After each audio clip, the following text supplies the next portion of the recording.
নমস্কার দিনে এখনো পর্যন্ত সেরা বাছাই করা খবরগুলো নিয়ে শুরু করছি ব্রেকিং 12টা। আমি অনস্বর রয়েছে আপনার সঙ্গে। ব্রেকিং 12টার শুরুতেই দিল্লি থেকে নজর, কারণ আজ সকালে যে সর্বদল বৈঠক হওয়ার কথা ছিল নোট ইস্যুকে কেন্দ্র করে সেটা ভেস্তে গেল। 28 নভেম্বর অর্থাৎ আক্রোশ দিবস পর্যন্ত সরকারের সঙ্গে কোনো কথা নয়, নিজেদের মধ্যে আলোচনা করে সিদ্ধান্ত নিয়েছে বিরোধী শিবির।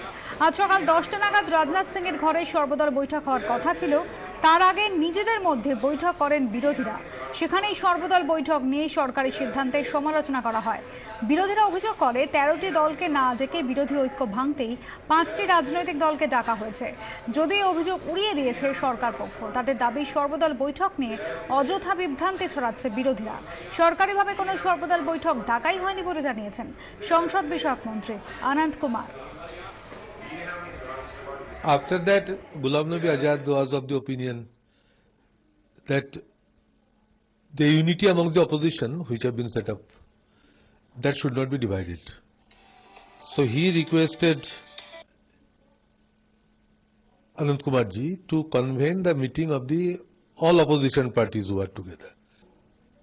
पश्चिम बंगाल में हम लोग ये विषय में थोड़ा गण विद्रोह दिवस नाम से मनाएंगे। मुख्यमंत्री खुद ये रैली में उतरेंगे।